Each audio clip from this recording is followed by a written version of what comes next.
마지막 일정을 보니까 다음 주에도 아마 라양서 형제님이 이 강의를 하시고 아마 짧게 퀴즈를 보신다고 했고, 또 이우준 형제님 아예 퀴즈만, 강의는 다 끝났고 퀴즈만 보신다고 한 것 같아요.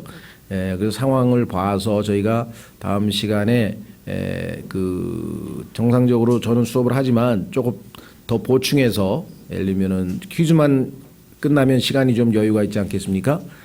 그래서 뭐 1시간 정도라도 더 하게 되면 이렇게 강의를 보완해서 일단 하도록 하고요. 그 다음에 12월 6일 역시 저희가 12월 4일인가 6일인가 첫째 주에, 원래는 첫째 주에 보통 퀴즈를 보고 마치는데 아마 두 분 다 아마 강의가 또 일찍 예정보다 끝난 것 같습니다. 그래서 저는 조금 더 늦어지는 상황이어서 12월 첫째 주에는 저희가 2시부터 계시록 강의를 아마 2번에 계속해서 하게 되면 5시쯤에 2시부터 시작해서 5시쯤에 끝나고, 그 다음에 지난 학기처럼 저희가 이제 각자 좀 준비해 온 대로 서로 이렇게 이 음식을 나눠 먹으면서 한 학기를 마무리하는 친교 또 간증 그런 시간을 갖도록 하겠습니다. 그래서 그와 같이 일정이 마무리될 예정이니까 그렇게 알고 계시고요. 예. 오늘은 이스라엘 민족의 회심에 대한 주제로 먼저 시작을 하려고 합니다. 이스라엘 민족의 회심. 사실 좀 여유 있게 이것을 2학기 분량으로 해서 했으면 좀 더 자세하고 또 필요한 보충적인 설명들을 더 많이 해드렸을 텐데, 그렇지 못한 것은 핵심적인 것만 요약해서 전체의 어떤 그 숲을 파악하는 데 주안점을 두었기 때문인데요. 여기에 나와 있는 내용만으로도 지금 어마어마한 내용이 사실은 들어가 있습니다. 조금 더 자세한 내용을 공부하고 싶으신 분은 우리 홈페이지에 주제별 강해에 가게 되면은 요한계시록 강해가 있어요. 요한계시록 강해는 시간적으로 66시간으로 되어 있습니다. 그러니까 66시간짜리로 되어 있는 1장 1절부터 1장 2절, 1장 3절 이렇게 해서 계시록 22장 21절 마지막 절까지 한 구절씩 강해해 놓은 것이 있기 때문에 공부를 더 하고 싶으신 분들은 하시면 좋을 것 같아요. 예. 자, 그래서 오늘은 25가 163페이지에 이스라엘 민족의 회심이라는 제목으로 오늘 강의를 시작합니다. 자, 환난 성도들이 많은 무리가 지켜보는 가운데 하늘로 휴거될 때, 지난 시간에 이삭줍기라는 이름으로 우리가 환난 성도의 휴거에 대한 말씀을 했죠. 그들은 주 예수, 환난 성도란 용어 자체를 크리스찬들 중에서 아는 사람이 아마 100에 5명이나 될까 말까 정도의 비율입니다. 왜냐하면 성경의 세대적 진리 전체에 대한 숲을 보질 못하기 때문에 환난 성도라고 하는 용어 자체를 모르고 있는 사람이 거의 대부분입니다. 자, 그들은 주 예수 그리스도를 바라보게 될 것이다. 자, 한번 확인해 보겠습니다. 우리 가지고 있는 부록에 보시면은 80페이지에 가면은 거기에 스가랴서 12장 10절이 나오는데요. 이스라엘 민족이 어떻게 민족적으로 한꺼번에 전 민족이 단체로 회개할 수 있는가, 그것은 성령님의 특별한 역사인데요. 자, 스가랴서 12장 10절, 내가 다윗의 집과 예루살렘 거주민들의 위에 은혜의 영과 간구하는 영을 부어주리니 그들이 나 곧 자기들이 찌른 나를 바라보고 사람이 자기 외아들을 위하여 애곡하듯 그를 위하여 애곡하며 사람이 자기의 처음 난 자를 위하여 몹시 슬퍼하듯 그를 위하여 몹시 슬퍼하리로다. 자, 여기에 보면은 자기들이 찌른 나라고 하는 표현이 셋째 줄에 나와 있죠. 그런데 이 문장의 주어는 누구냐면 주님이세요. 구약의 여호와 하나님이세요. 그러면 여호와 하나님이 나를 찔렀다 그러면은 2000년 전에 십자가에 찔리신 예수님이 여호와 하나님이라는 것을 금방 알 수가 있죠. 예. 자, 그런데 그래서 계시록 1장 7절에 보면 보라 그분께서 구름들과 함께 오시느니라 모든 눈이 그분을 보겠고 그분을 찌른 자들도 볼 것이요 땅의 모든 족속들이 그분으로 인하여 통곡하리니 참으로 그러하리로다. 아멘. 할 때 여기에 그분을 찌른 자들, 위에는 나를 찌른 자들, 그러니까 그분이 곧 나죠. 그래서 성경에서 예수 그리스도가 참 여호와 하나님이라는 것이 금방 입증이 되는데, 삼위일체 하나님 중에서 여호와라는 이름을 가지신 분이 예수님이라는 걸 알 수 있는데, 이것을 잘못 오해를 해서 어떻게 여호와가 예수님이 될 수 있을까? 그래서 스가랴서 12장 10절에 있는 나를 그라고 뜯어 고쳤어요. 그 3인칭 예수님인 줄 알고 예수님과 여호와가 다른 분인 줄 알고 그래서 그라고 뜯어 고친 성경은 다 틀린 성경입니다. 예수님의 신성을 잘 모르는 사람들이 뜯어 고친 거란 말이에요. 이해가 되시겠어요? 근데 킹제임 성경을 제외한 모든 성경에서는 나가 될 리가 있나? 이래서 다 뜯어 고쳤다는 거죠. 자, 다시 돌아오시면 이제 본문의 교재의 두째 줄에 이때 혹은 그로부터 잠시 후에 한 천사가 사람들로 하여금 하나님을 두려워하고 그분께 경배하라고 촉구하는 영원한 복음을 선포하게 될 것이다. 자, 성경에 보니까 복음이 5종류가 있는데 기억나시는지 모르겠어요. 처음 계시록 이거 시작할 때 자, 첫 번째 복음은 자, 회개하라 하늘의 왕국이 가까이 왔느니라. 개역 성경에는 천국이라고 되어 있죠. 회개하라 천국이 가까이 왔느니라. 그래서 하늘의 왕국의 복음이라고 해서 이걸 왕국복음이라 그랬어요. 그런데 그것은 뭐냐면 유대인들이 왕을 기다리고 있는 복음. 그래서 왕이 가까이 왔으니까 복된 소식이죠. 그런데 그 왕을 거부했습니다. 유대인들이. 그래서 십자가에 못 박았습니다. 그래서 그 왕은 부활해서 멀리 가셨다가 2000년 후에 다시 오실 겁니다. 그래서 그분이 오실 때까지는 하나님의 은혜의 복음이라고 하는 고린도전서 15장에 나와 있는 그 우리를 그리스도께서 우리의 죄들로 인하여 성경대로 죽으시고 장사되셨다가 성경대로 사흘 만에 부활하셨다는 그 복음, 그것이 하나님의 은혜의 복음이라 그랬어요. 그래서 그 하나님의 은혜의 복음을 우리가 전하게 된다 그랬습니다. 그런데 그 하나님의 은혜의 복음은 우리에게 구원을 가져다 주는데 구원받은 그리스도인들이 복음에 합당하게 살면 영광스러운 복음, 다시 말하면 보상을 얻게 된다. 그래서 그 은혜의 복음의 보상에 해당되는 것이 영광스러운 복음이고, 자, 이번에는 왕국 복음. 유대인들에게 왕이 오신다 그랬는데 왕을 거부했습니다. 그런데 이제 교회가 휴거되고 나면 교회 환란이 시작이 되고 그 환란 동안에 7년간에 그들이 많은 징계와 많은 단련을 받고 드디어 이제 다시 오실 메시아 왕을 이제 받아들이게 되죠. 이번에는 회개하고 수용하게 된다 이 말이죠. 예. 그때 자, 그러니까 왕국 복음, 왕이 다시 오신다라고 하는 그 왕국 복음이 전파되다가 그 왕국 복음을 받아들인 자들은 어떻게 되느냐? 휴거되죠. 예. 휴거가 됩니다. 그리고 그게 환란 성도의 휴거라 그랬죠. 예, 환란 성도의 휴거라 그랬고, 남아 있는 자들, 그렇죠. 남아 있는 자들에게는 마지막으로 전파되는 복음은 뭐냐면 여기 나와 있죠. 하나님을 두려워하고 그분께 경배하라. 완전히 은혜의 복음하고는 딴 복음이죠. 이것을 성경에서는 영원한 복음이라, 영존하는 복음이라 이렇게 얘기를 했어요. 왜? 곧 왕이 오시니까. 하나님을 두려워하고 그분께 경배하라. 그분이 곧 지금 왕으로 다시 오실 것이다. 이렇게 전한다 이 말이에요.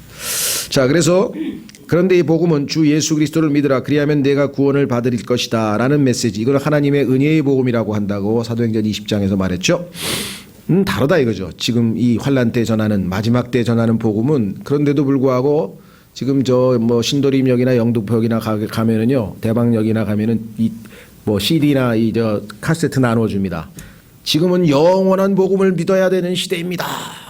그 영원한 복음이 뭔지 모르고 지금 이름이 영원하니까 너무 이름이 좋아서 그런지 하여간 지금 영원한 복음을 믿으라고 환란 끝에 천사들에 의해서, 사람도 아니에요, 천사들에 의해서 전해지는 복음이에요. 왜? 천사들이라도 만약에 이 은혜의 시대에, 지금 이 시대에 천사가 만약에 영원한 복음을 전하면 저주를 받습니다. 왜? 지금은 아직 교회가 휴거되지 않은 이 시대이기 때문에 하나님의 은혜의 복음만 전해야 된다고 갈라디아서 1장에 써 있잖아요. 다른 복음을 전하면 천사라도 저주를 받는데 이때는 천사가 은혜의 복음이 아닌 다른 복음을 전했는데 저주를 받지를 않아요. 왜? 이때는 이미 교회는 휴거되고 마지막 때 예수님이 재림하시기 직전이기 때문에. 자, 그래서 이 복음을 전하는 천사는 왕께서 땅 위에 눈에 보이는 하늘의 왕국, 이게 천년 왕국인데요, 을 곧 세울 것임을 선포한다. 끔찍한 환란 때의 심판들이 끝나갈 무렵에 살아남아 있는 모든 이스라엘 사람들은 그들의 죄에서 회개하고 하나님을 찾을 것이다. 아까 회개의 영을 주신다 그랬잖아요, 하나님께서. 그러니까 그들이 이제 그 성령의 감동을 받아서 회개를 하겠죠. 그런데 이 회개할 수 있는 마음을 주시기 위해서 하나님께서 어떻게 했습니까? 7년간의 고난을 통해서, 야곱의 고난, 7년간의 고난을 통해서 이스라엘 백성이 마음이 많이 낮아졌죠. 이때 이스라엘 민족 전체가 마치 한 사람인 것처럼 다시 태어나게 될 것이다. 이게 기적 중의 기적이, 민족 전체가 한꺼번에 회개를 해버리는 것이에요. 자, 이 회심은 전적으로 하나님의 역사로 이루어진다. 이때 이스라엘은 용서를 받게 되고, 자, 우리는 이미 예수 그리스도의 십자가의 보배로운 피로 죄사함을 받고 구원을 얻었는데, 이스라엘은 예수님을 거부했기 때문에 이때 가서야 비로소 예수님을 다시 맞아들일 때, 왕으로서 예수님을 수용할 때, 믿을 때, 이때 이제 받아들이게 되죠. 이럴 때 겨우 이제 용서를 받게 되고, 정결케 되고, 칭의, 의롭다함을 얻게 되고, 죄들이 지워지고, 불법이 제거되고, 그리고 믿음이 아닙니다. 마음으로 고치십시오. 그리고 마음과 생각에 하나님의 율법이 기록되는 축복을 받는다. 이 모든 것들이 예수님 때문에 우리에게는 이미 이루어진 일이지만 이스라엘에게는 아직 이루어지지 않은 일이라는 사실을 여러분들이 잊지 마셔야 됩니다. 이것을 구분 못하면 이 교리가 교회 시대에 다 이루어져서 더 이상 이제 없다, 앞으로 없다고 하는 이런 잘못된 교리를 잘못 배우게 되죠. 그런데 이스라엘이 받게 될 이 축복들을 빼앗아 교회 시대 성도들에게 적용함으로 인해 엄청난 해악이 발생했다. 비록 이들 축복들이 그리스도인들이 받는 축복과 짝을 이루기는 하나, 예수님 덕분에 우리는 신약이 우리에게 이루어졌죠. 우리에게 적용이 되죠. 자, 원래 언약이라고 하는 것은 하나님께서 이스라엘 백성과 맺은 언약, 그것을 구약이라고 하죠. 옛날에 출애굽 당시에 하나님께서 율법을 가지고 이스라엘 백성과 언약을 체결하게 됐다 이 말이죠. 그래서 그 율법에 순종하면 하나님께서는 물질적인 축복, 즉 건강과 그다음에 안전과 그다음에 소위 말하면 풍요로움, 이런 것들을 약속을 해 주셨던 것인데요. 이스라엘이 그의 실패에서 배교하고 뿐만 아니라 우상 숭배하고 그래서 멀리 쫓겨나가기도 하고 이런 엄청난 일들을 겪게 됐는데, 자, 신약 시대의 그리스도인들에게는 하나님께서 다른 종류의 축복, 즉 하늘에 있는 영적인 축복을 주실 것을 말씀을 하시면서, 그렇죠, 새로운 언약을 적용받게 됐는데, 사실은 그 새로운 언약, 신약이라고 하는 것도 하나님께서 이스라엘 민족과 체결하시고자 했었어요. 왜? 이스라엘 민족이 구약에 실패했죠. 자, 계약 당사자가 있습니다. 구약이라고 하는 것은 계약인데 하나님 쪽은 계약을 다 이행했어요. 조건을. 그런데 이스라엘은 이행을 안 했어요. 그래서 파기가 되어버렸어요. 그래서 하나님께서는 이번에는 다시 자신의 아들의 피로 다시 언약을 체결하게 됩니다. 그래서 그 새로운 상속 언약, 그것을 성경에서는 신약이라고 하는데 마태복음 26장에 가서 체결이 된다 이 말이죠. 그리고 예수님께서 마태복음 27장에서 돌아가시고 나서야 비로소 그 언약은 이제 효력을 발생하게 되죠. 왜 그렇습니까? 그것은 유언의 형태로 주어져 있기 때문에 어떤 한 사람의 유언이라고 하는 것은 그 유언을 한 당사자가 죽고 나서부터 효력이 발생하게 되죠. 그렇죠? 자, 확인해 보겠습니다. 성경 히브리서 9장. 이 사실을 모르면 마태복음 1장서부터 신약인 줄 알아요, 사람들이. 마태복음 1장에는 신약 성경이라고 하는 이름이 그 앞에 붙어 있기는 붙어 있지만 실제적으로는 신약이 아니죠. 왜 그렇습니까? 마태복음 26장에 와서야 신약이 체결되는데 어떻게 마태복음 1장서부터 26장까지가 신약이 될 수 있어요? 그러면 왜 신약 성경이라고 이름을 붙였습니까? 신약이 체결되는 과정을 설명하는 내용이 들어있잖아요. 어떻게 해서 신약이 결국은 체결되었는가? 그 과정을 보여줄 뿐 실제의 신약 체결은 예수님이 죽기 직전에 체결했다 이 말이죠. 그러면 마태복음을 포함해서 사복음서에 나와 있는 내용은 대부분 다 구약적 배경을 갖고 있기 때문에 예수님을 믿는 그리스도인은 사복음서에서 교리를 가져오면 위험스러운 일이 발생한다 이 말이에요. 그래서 바울 서신서부터가 교리고, 그럼 사복음서는 우리하고 아무 상관없냐? 아니죠.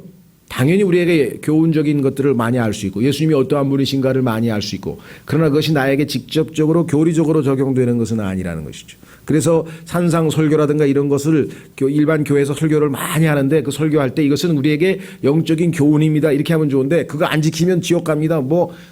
주여 주여 하는 자마다 하면서 막 이래가지고선 막 사람들을 어마어마하게 혼돈을 시키는 거예요. 자, 그런데 히브리서 9장 보세요. 15절.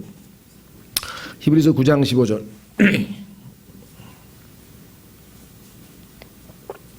이런 까닭에 그분께서는 새 상속 언약, 이건 뉴 테스트먼트라고 했는데요. 자, 언약이라고 했을 때 테스트먼트라고 하는 것은 구약의 카비넌트라고 하는 단어와 같은 단어이긴 하나 죽음으로 맺는 언약이란 뜻이기 때문에 이게 테스트먼트예요. 그 테스트먼트란 단어는 성경에 보면 유언이라고도 되어 있어요. 유언. 그러니까 일반 언약과는 다른데 유언이라고 표현을 하자니까 이게 또 어색하잖아요. 그래서 상속 언약, 상속이라고 하는 것은 항상 죽음과 연관이 되어 있죠. 누군가가 죽으면 그 다음에 상속을 받는 거잖아요. 그렇죠? 예, 그래서 상속 언약이라고 하는 말은 유언이라고 하는 일반 용어를 조금 풀어서 쓰는 용어인데 새 상속 언약, 우리 일반적으로 얘기할 때 뉴 테스트먼트예요. 올드 테스트먼트 구약 성경, 뉴 테스트먼트 신약, 새로운 상속 언약의 중재자이시니 옛 상속 언약은 누가 중재를 했습니까? 짐승이죠. 짐승의 피로 하나님께서 중재를 했는데 이번에는 예수님이죠. 이것은 첫 상속 언약 아래 있던 범법들을 구속하시려고. 첫 상속 아래에서 여러분 아시는 것처럼 구약에서 이스라엘 백성들은 계속 어겼잖아요. 언약을 계속 어겼으니까 거기에 대해서 누군가가 책임을 지고 대가를 치러야 될 거 아니에요. 그래서 하나님의 아들이 대신 십자가에서 대가를 치렀다 이 말. 구속하시려고 죽으심으로써 부르심을 받은 자들이 영원한 상속 유업의 약속을 받게 하려 하심이라. 자, 그 다음에 보세요. 이 상속 언약이 있는 곳에는 또한 반드시 상속하는 자의 죽음이 필히 있어야 하나니 상속 언약은 사람들이 죽은 뒤에나 효력이 있고 상속 언약하는 자가 살아있는 동안에는 아무 힘이 없느니라. 그 예수님께서 마태복음 27장에서 돌아가시고 난 후에야 효력이 발생했다 이 말이에요. 신약이. 그런데 그 신약을 사도행전 7장에 가면은 마지막 순간까지 이스라엘은 거부해 버렸잖아요. 스데반이 마지막으로 설교했을 때에도 그때조차도 예수님을 거부했기 때문에 그때부터는 이제 더 이상 뭐예요? 유대인들은 기회가 없어지고 이방인들에게 이제는 민족적으로가 아니라 개인적으로 신약과 예수님과의 새로운 언약, 예수님을 믿으면 구원 얻는다고 하는 그런 신약의 축복에 이방인들이 개개인으로 인디비주얼 개체 한 사람 한 사람이 참여할 수 있는 특권이 이제 주어졌다는 것이죠. 그런데 그 특권을 받은 사람들이 이제 교회 시대를 마무리 짓고 휴거가 되면 다시 구약적인 상황으로 돌아가서 환란 때에는 이제 이스라엘 백성 민족 전체를 다시 다루기 시작하신다 하나님께서. 자, 그래서 다시 돌아오시면 이 구약과 신약의 차이를 잘 모르면 아주 어려운 일이 발생한다고 말씀드렸습니다. 자, 그래서 축복과 짝을 이루기는 하나 이들 성경 구절들의 문맥은 신약 그리스도인들에게 주어진 바울의 교리들과 조화를 이루지 못하고 있음을 주목해야 한다. 필자 외에 또 누가 내 의견에 동조할지는 모르겠다. 내 생각으로는 한민족 전체가 한날에 회심할 수 있다는 것이야말로 성경에 나와 있는 가장 큰 기적이 아닐 수 없다. 어떻게 한순간에 동시에 이스라엘 민족 전체가 다 회심해서 예수님을 받아들일까? 이것은 기적 중의 기적이 아니겠느냐. 그렇죠. 성령님의 역사죠. 이러한 엄청난 일이 성경이 선언하고 있는 그날 있는 그대로 일어날 것을 의심하는 분이 혹 계시는가. 그러나 우리는 이집트에서 9가지 재앙이 내려진 후 온 이스라엘 민족이 다 같이 자신의 문 기둥들에 어린 양의 피를 발라 하나님의 죽음의 사자들이 넘어갔고 결국 이것을 담을 넘어간다는 단어가 영어의 패스오버죠. 넘어간다. 그래서 한문으로 하면 유월절이 되죠. 월, 달, 월, 담월이죠. 담월. 이래서 유월절. 결국 속박으로부터 구속받았음을 생각해 봐야 한다. 이때도 민족 전체가 한순간에 하나님의 말씀대로 피를 바르고 다 나갔잖아요. 그런 일이 미래에 또 있게 될 것이다. 성경은 계시록의 7 호리병, 7 대접 그리고 7 나팔에 뒤이어 동일한 기적이 연출될 것을 말씀하고 있다. 9가지 재앙 끝에 이스라엘 백성들이 하나님을 받아들이고 간 것처럼 이와 같이 엄청난 이 환란 끝에 이스라엘 민족은 민족적으로 예수님을 받아들일 것이다. 그래서 로마서 11장 26, 27절에 이렇게 써 있습니다. 그리하여 기적이죠. 모든 이스라엘이 구원을 받으리라. 자, 이 구원은 육체로부터의 구원이고 우리가 얘기하는 혼의 구원과는 다른 거죠. 이것은 기록된 바 시온에서 구출자가 나와 야곱에게서 경건치 아니한 것을 돌이키리니 내가 그들의 죄들을 제거할 때. 우리의 죄들은 예수님을 믿는 순간 이미 다 제거됐는데 이들의 죄는 이때 비로소 제거됩니다. 이것이 그들을 향한 내 언약이니라. 신약을 이제야 받아들였네요. 유대인들이 새로운 언약을. 그래서 그들의 마음과 생각에 성령이 내주하게 되는 거죠. 우리는 이미 예수님을 믿는 순간 내주해서 이미 신약이 적용이 되는 것이죠. 하나님께서는 진노와 끔찍한 대환란 시기의 징계를 넘어서 목적을 가지고 계심을 기억하라. 이 모든 것들은 하나님의 최종 목적을 위한 일종의 수단이었습니다. 70주는 정해져 있고 그 다음에 선택받은 백성은 끝내 안식을 찾을 것이다. 그래서 이것은 이스라엘 백성들에게 하나님이 한 번 부르신 것은 후회함이 없으시다. 한번 확인해 보겠습니다. 로마서 11장. 로마서 11장에 가면은 일반적으로 그리스도인들 중에는 그 구절을 그리스도인의 구원의 영원한 보장에다가 적용하는 사람들이 있는데 실제적으로는 그것은 그리스도인의 구원의 영원한 보장을 입증하는 구절이 아닙니다. 로마서 11장 29절. 로마서 11장 29절. 하나님의 선물들과 부르심에는 뜻을 돌이키는 일이 없느니라. 그러면 하나님께서 우리를 부르셔서 하나님의 자녀가 됐으니까 절대로 우리는 구원을 안 잊어버린다. 이렇게 해서 이 구절을 구원의 영원한 보장의 지지 구절로 인용하는 분도 계신데 구원의 영원한 보장은 성경적 사실이고 맞는 거지만 이 구절이 그걸 지지하지는 않아요. 이 구절은 이스라엘 백성을 하나님께서는 결국은 내버리지 아니하시고 회복시키셔서 원래 부르심의 뜻대로 하나님의 백성으로 삼는다. 그런 뜻이죠. 이해가 되시겠죠? 계시록 로마서 11장 문맥은 이스라엘과의 문맥이다. 그랬습니다. 자, 다시 돌아오십니다. 에스겔 37장에서 선지자는 마른 뼈들이 가득 찬 골짜기 한가운데 서게 된다. 계시록 37장의 마른 뼈에게 예언하신 그 내용이 성취되는 것이 바로 이때라 이거죠. 이스라엘 민족의 회심.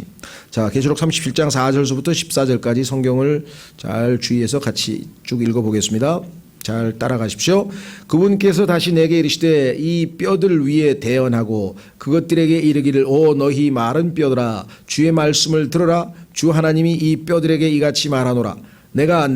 보라 내가 내 숨을 너희 속으로 들어가게 하리니 너희가 살리라. 내가 너희 위에 힘줄을 두고 너희 위에 살이 생기게 하며 너희를 살갗으로 덮고 너희 속에 숨을 넣으리니 너희가 살리라. 또 내가 주인 줄을 너희가 알리라 하라. 이에 내가 명령받은 대로 대언하니 내가 대언할 때 시끄러운 소리가 나며 보라 흔들림이 있고 그 뼈들이 함께 와서 뼈마다 자기 뼈에 이르더라. 내가 또 보니 보라 힘줄과 살이 그 뼈들 위에 샘기며 그것들 위에 살같이 덮였으나 그것들 속에 숨은 없더라. 그때 그분께서 내게 이르시되 사람의 아들아 바람에게 대언하라. 바람에게 대언하여 이르기를 주 하나님이 이같이 말하노라. 오 수마 내 바람으로부터 와서 이 죽임 당한 자들 위에 숨을 불어 그들이 살게 하라. 이에 내가 그분께서 명령하신 대로 대언하였더니 숨이 그들에게 들어가매 그들이 살아서 자기 발로 서는데 심히 큰 군대더라. 그때 그분께서 내게 이르시되 사람의 아들아 이 뼈들은 이스라엘의 온 집이니. 주님이 해석하셨죠?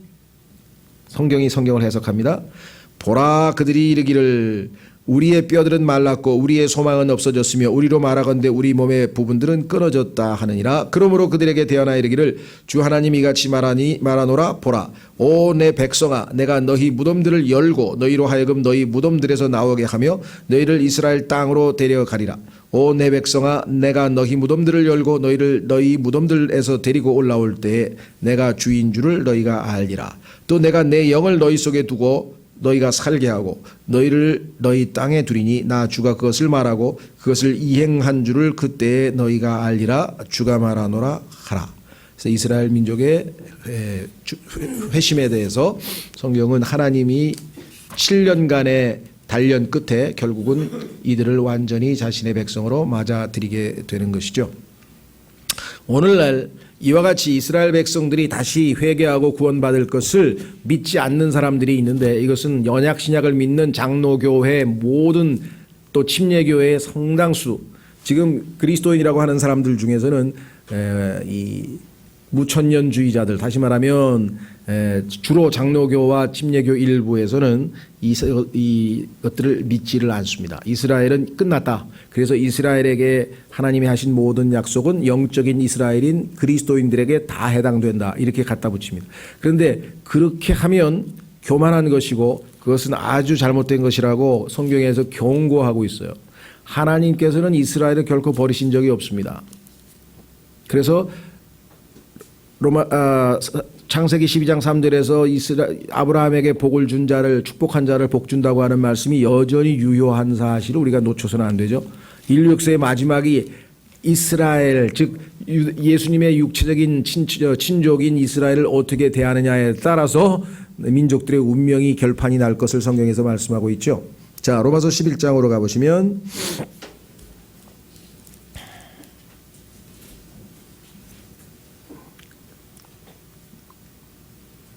지금 우리가 다룬 내용, 이스라엘 민족의 회심이라고 하는 이것을 믿지 않으면 하나님께서 아주 그것은 교만한 자라고 여기시겠다. 자, 로마서 11장 25절. 로마서 11장 25절. 형제들아, 너희가 스스로 지혜로운 것으로 여기지 않게 하기 위하여 이 신비에 대해 너희가 모르기를 내가 원치 아니하노니 그것은 곧 이방인들의 충만함이 이를 때까지 일부가 눈머는 일이 이스라엘에게 생긴다는 것이라. 지금 일부가 눈멀어 있어요. 그리하여 온 이스라엘의 구원을 받으리라. 여기 나왔죠. 이것은 기록된 바 시온에서 구출자가 나와 야곱에게서 경건치 아니한 것을 돌이키니 내가 그들의 죄들을 제거할 때에 이것이 그들을 향한 내 언약이니라 함과 같으니라. 자, 그래서 여기 보시면은요,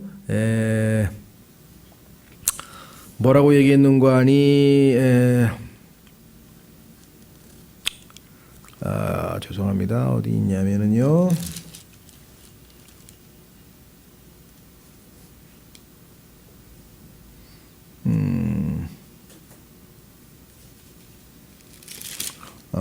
잠깐만요.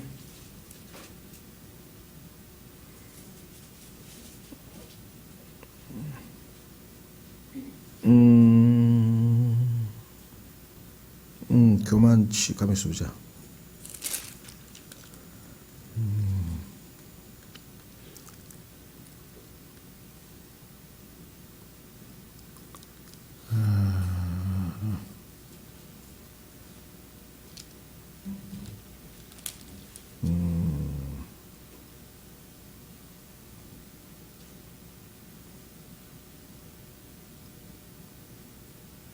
아, 25절에 그거네. 제가 잘못하는데. 거기 스스로 지혜로운 것으로 여기지 않게 하기 위하여 이렇게 나와 있죠.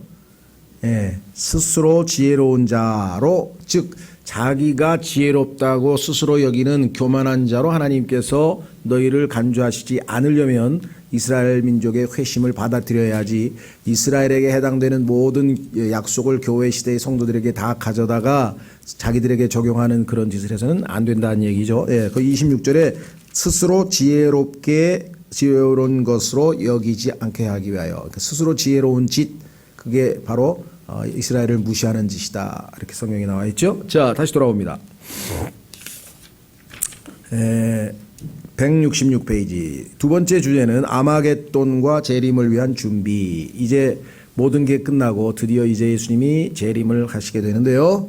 마지막 때가 다가왔다. 바벨론 시스템은 역사상 가장 큰 지진에 의해 파괴되었다. 하나님께서 일으키신 지진인데요.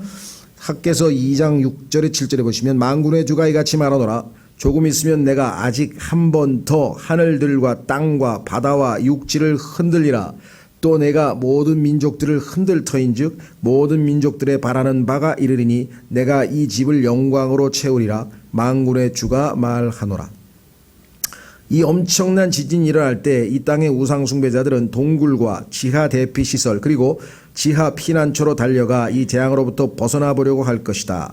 이들 동굴에 거하게 될 자들은 형상과 거짓 신들을 두더지와 박쥐들에게 내던져서 이런 가증한 것들을 자기들이 갖고 있었다는 것을 주님께서 찾지 못하게 하시기를 바랄 것이다. 이게 자세하게 예언되어 있습니다. 이사야서 2장 19, 21절에 이 지진은 이삭 줍기와 동시에 일어날 것이며 이때 예루살렘의 10분의 1이 무너진다. 이것도 성경에 기록되어 있죠. 7천 명이 죽는다고 성경 숫자까지 나와 있습니다. 유대인의 남은 자들은 영원한 복음에 순종할 것이다. 이제 남아있는 자들은 진짜 두려워해야 할 분은 이 가증한 멸망에 가증한 기적을 베풀고 하늘에서 불을 내리고 막 형상에게 생명을 줘서 정말 우리를 깜짝 놀라게 했던 그 가짜 하나님이 아니고 하늘에서 그렇죠? 말씀하시는 참 하나님이시다. 그래서 그때 이제 하나님을 두려워하고 그분만 경배한다는 영원한 복음, 영존하는 복음을 천사들이 전파할 때 그때 이제 받아들이게 된다. 천사가 끝이 다가왔음을 선포하고 또 다른 천사는 이 세상의 왕국들이 주의 왕국들이 되었음을 선언할 것이다. 자, 지금 현재 우리 주변에 보면 마치 기독교가 중세 유럽에서 이 소위 말하면 카톨릭이 시작되면서부터 시작해서 중세의 여러 유럽의 국가들이 다들 마치 기독교 국가인 것처럼 행세했고 개신교도 그죠? 루터의 그 독일은 루터교, 뭐 스웨덴도 루터교, 덴마크 예를 들면 화란 개혁교회, 뭐 스위스도 개혁교회 해가지고 마치 다 국가 자체가 기독교 국가인 것처럼 이렇게 했죠. 예. 그리고 미국도 한때 그렇게 하다가 이제 참 그 강력하게 그리스도인들이 저항해서 그게 이제 일단 중지가 됐었는데요. 여기 얘기하는 것처럼 보면요, 세상의 왕국들이 그리스도의 왕국이 되려면 기독교 국가가 되려면 예수님이 오셔야 되는 것이지 이 땅에서 국가와 종교가 연합해서 그러면 항상 적 그리스도를 섬기는 가짜 하나님을 섬기는 때가 바로 그러한 때지 이 땅에서는 예수님은 가이사의 것은 가이사에게 하나님의 것은 하나님에게 그래서 종교와 정치는 반드시 분리되어야 될 것을 말씀하셨고 예수님이 오실 때야 비로소 통합이 되겠죠. 그래서 종교와 정치를 같이 묘하게 엮어서 하려고 하는 자는 항상 적 그리스도입니다. 그래서 종교의 힘을 빌어서 정치적인 권력을 쟁취하려고 하는 수단이 되어 거짓 대언자를 이용해서 적그리스도가 나중에 정치적 권력을 장악하게 되는 것이 계시록의 시나리오죠. 자, 다시 돌아오시면 아담은 지구를 다스릴 통치권을 받았으나 창세기 1장 28절에서 아담이 왕이 된 것이죠. 시편에 보면 아담을 하나님이 왕으로 세웠는데 문제는 어디에 있었냐. 에덴의 동산에서 이 통치권을 사탄에게 넘겨주었다. 하나님의 말씀을 듣지 않고 사탄에게 넘겨주었죠. 이로써 마귀는 이 세상의 신이 되었고, 자 고린도후서 4장 4절에 이 세상 신이라고 되어 있죠. 자기가 원하는 그 누구에게도 이 왕국을 줄 수 있었다. 그래서 심지어는 예수님께도 제안을 했잖아요. 나한테 경배만 하면 주겠다고. 근데 예수님께서 그 소유권을 인정을 하고 아무 말도 안 하셨죠. 예수님께서는 십자가에서 이 세상을 사셨고 자신의 피값으로 사셨죠. 값을 치르고 사셨습니다. 여러분들 그 밭을 산 사람에 대한 얘기가 성경에 나오죠. 부활하신 후 자신이 온 땅의 소유권을 갖고 계심을 선언하셨죠. 하늘과 땅의 모든 권능을 하나님이 나에게 주셨다고 선포하셨죠. 이제는 이제 소유권이 예수님께로 넘어갔습니다. 이방인들의 때에 관한 모든 예언들이 다 성취될 때 그리스도께서 이 땅과 그 정부를 소유하시고자 돌아오시게 될 것이다. 임시로 마귀에게 이 세상 신인 마귀에게 위임 통치할 수 있도록 허락은 하셨지만 진짜 주인이 실주인이 실세 주인이 이제 하늘에서부터 돌아오시게 된다. 이것이 바로 하늘에서 외치는 선언문인 것이다. 일곱째 천사가 나팔을 불매 하늘에 큰 음성들이 있어 이르되 이 세상 왕국들이 지금 이 세상에는 왕국들은 몇 개 안 되죠. 영국을 포함해서. 그러나 공화제로 하던 것들이 예수님이 재림하시기 직전에는 아마 왕정으로 되돌아가서 아마 엄청난 많은 왕국들이 생길 겁니다. 왜냐하면 아시다시피 이 땅에서는 엄청난 환란으로 인해서 그 3년 반의 가뭄이 생기고 그 다음에 피크 오일로 인해서 오일도 다 없어지고 그래서 결국은 전쟁을 칼로 하게 아마겟돈 전쟁 때 보면 칼로 싸워요. 말 타고 와서 그 비행기고 뭐고 다 무용지물이에요. 그 다 쓸 데도 없어요. 그만큼 지금 성경에서 예언을 보면 참 우리가 생각할 때는 믿음이 없이는 믿음의 눈으로 바라보지 아니하면 믿기지 않을 것 같은 내용들이 나오죠. 자, 그래서 그리스도의 왕국들이다. 이때 가면 아마 대부분의 왕국대로 열왕도 나타나죠. 계시록에 보면 열왕들이 다스리는 나라들이 생겼잖아요. 그리스도의 왕국들이 되었고 그분께서 영원 무궁토록 통치하시리로다. 이것이 천년왕국입니다. 이때 땅의 왕들은 무너진다. 당연하죠. 왜냐하면 은혜는 오직 의를 통해서만 통치할 수 있기 때문이라. 이 땅의 왕들은 의롭지 못하기 때문에 다 심판을 받아서 죽습니다. 결국 정권은 태어나신 아들의 어깨 위에 놓이게 된다. 자, 이사야서 9장으로 가면 정권, government, 우리 정부라고 번역하는 government가 예수님의 어깨 위에 놓이게 될 것을 예언해 놨죠. 한번 확인해 보겠습니다. 이사야서 9장에 보시면 놀라운 예언이 이미 주전 700년 전에, 그러니까 지금으로부터 2700년 전에 마지막 이 우주의 통치자는 예수님이 되실 것을 예언해 놓으셨죠. 이사야서 9장 6절 이는 한 아이가 우리에게 태어났고 한 아들을 우리에게 주셨는데, 아주 정확합니다. 아이는 태어났어요. 인간의 몸을 입고. 그러나 아들은 영원전부터 계시던 분이시기 때문에 하나님이 주신 거지 아들이 태어날 수는 없어요. 많은 사람들은 그걸 오해하고 있대요. 아들은 영원하신 분이세요. 아이는 육신을 입고 태어났죠. 그래서 성경에서 주셨는 대로 바뀐 것 아시겠어요? 그의 어깨에는 정권이 놓이고 그의 이름은 놀라우신 이 좋은 자 강하신 하나님 영존하는 아버지 평화의 통치자라 할 것이기 때문이라. 그의 어깨에 government 정권이 놓이게 될 것을 성경에서 예언해 놨죠. 그 예언이 드디어 예수님의 재림과 더불어 성취됩니다. 다시 돌아옵니다. 이 아들은 오래전 베들레헴에서 태어나신 분이시다. 기적을 일으키는 영들이 나아가 왕들을 미혹하여 군대를 아마겟돈으로 모을 것이다. 전 세계의 모든 민족들이 적그리스도를 수반으로 해서 예수 그리스도를 대적하기 위해서 전쟁을 하러 오는데 이들 세 동방의 왕은 마른 유프라테스 강을 건너 군대를 이끌고 올 것이다. 기적이 일어나니 마른 강이 말라버려요. 그런데 그 유프라테스 강은 성경에 보면 아주 놀라운 지역입니다. 왜냐 보십시오. 예레미야가 바벨론 멸망에 관해 예언을 끝마쳤을 때 그는 하나님께서 그에게 주신 말씀들을 담고 있는 책을 돌에 묶어 유프라테스 강 가운데로 던지라는 명령을 들은 바 있었다. 이로써 이들 군대는 하나님의 말씀을 발로 밟고 강을 건너게 되어 멸망을 초래하고 만다. 생각해 보셨어요? 왜 거기다 하나님께서 말씀을 다 던져넣으라 했을까? 마지막 때에 신성모독 하나님의 말씀을 짓밟고 오도록 죄를 더 증가시키시는 거예요. 이 파라오가 마음을 강팍하게 해서 하나님의 백성을 가지 않게 하자 하나님께서는 그의 마음을 더 강팍하게 만드셨다고 성경에 써 있죠. 이들의 죄가 더 하나님의 심판을 초래하게 되는 죄인데 하나님의 말씀을 발로 짓밟고 가는 죄를 범하게 됩니다. 그들의 목적지는 예루살렘이었으나 그들은 겨우 무깃도 골짜기까지만 도달한다. 바로 이것이 큰 두 무리가 전쟁을 위해 다윗의 성읍의 문 앞에서 전열을 갖추게 될 그곳이다. 마지막 인류의 제3차 대전이라고 할 수 있을까요? 전쟁인데요.